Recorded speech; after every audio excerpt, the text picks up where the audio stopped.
7,2%. C'est le taux de chômage chez nous, en France, début 2024. Clairement, le moteur économique tousse. Et face à cette panne, l'État n'a pas le choix, il doit réagir et vite. Salut à tous et bienvenue sur Prof 4.0 STMG. Aujourd'hui, on oublie les définitions à rallonge, on va plutôt imaginer l'État et la Banque Centrale Européenne comme deux mécaniciens en train de réparer le moteur de notre économie. Au bac, ce qu'on attend de vous, ce n'est pas du par cœur, c'est de comprendre la logique pure derrière les politiques de l'emploi. Alors, c'est parti. Premier outil dans la caisse de nos mécaniciens, les politiques actives. L'objectif ici est radical, créer physiquement des emplois. L'État intervient directement sur le marché du travail pour booster l'offre et la demande. Le plus important ici, c'est le mécanisme économique. Tout part d'une décision de l'État, baisser les cotisations sociales. Mécaniquement, qu'est-ce qui se passe? Le coût du travail diminue pour les entreprises. La conséquence directe de ça, c'est que les employeurs sont financièrement beaucoup plus incités à recruter, surtout des travailleurs peu qualifiés. C'est purement logique. Un salarié qui coûte moins cher à l'entreprise, c'est un salarié qui a beaucoup plus de chances d'être embauché. Et regardez ce grand écart dans les chiffres. On observe 42% de chômage chez les personnes sans diplôme, contre à peine 9% pour ceux qui ont un bac plus 2 ou plus. C'est énorme.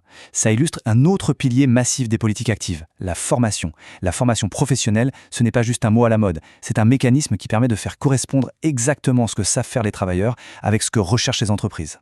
Et c'est justement là que le problème commence.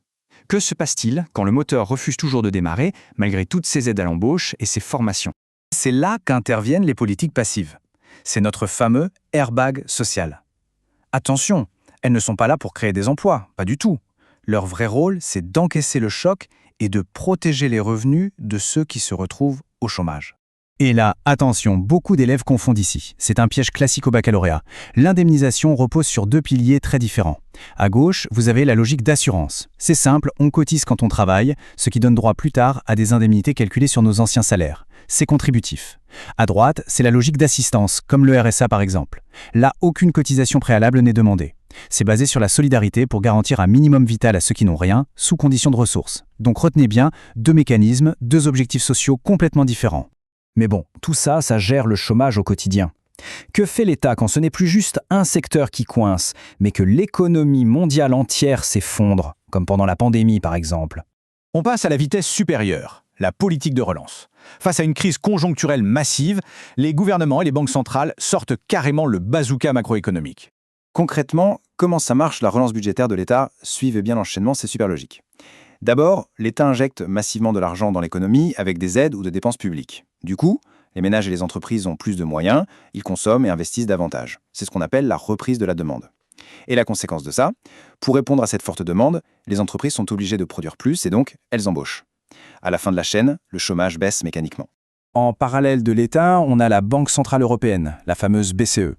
Elle s'occupe de la relance monétaire et son mécanisme est tout aussi puissant. La BCE décide de baisser ses taux d'intérêt directeurs. Résultat, emprunter de l'argent coûte beaucoup moins cher.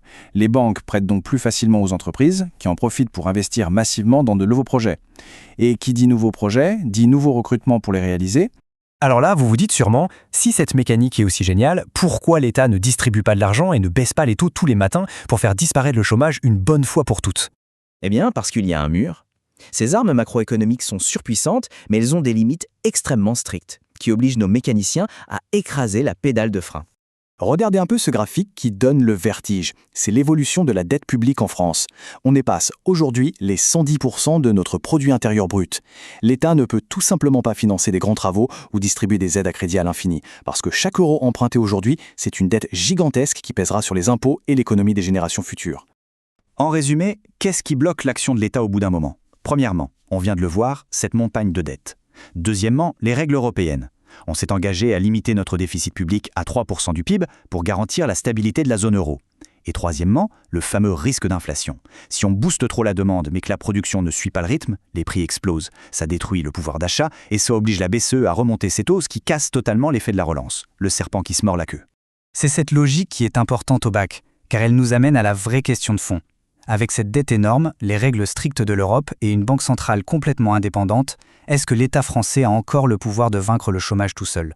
Réduire le chômage aujourd'hui, ce n'est plus juste des décisions isolées, c'est une coordination ultra fragile entre nos politiques nationales et les impératifs européens. C'est là-dessus qu'on va vous attendre. J'espère que cette explication vous a aidé à y voir plus clair sur le fonctionnement de notre économie. Bon courage pour vos révisions.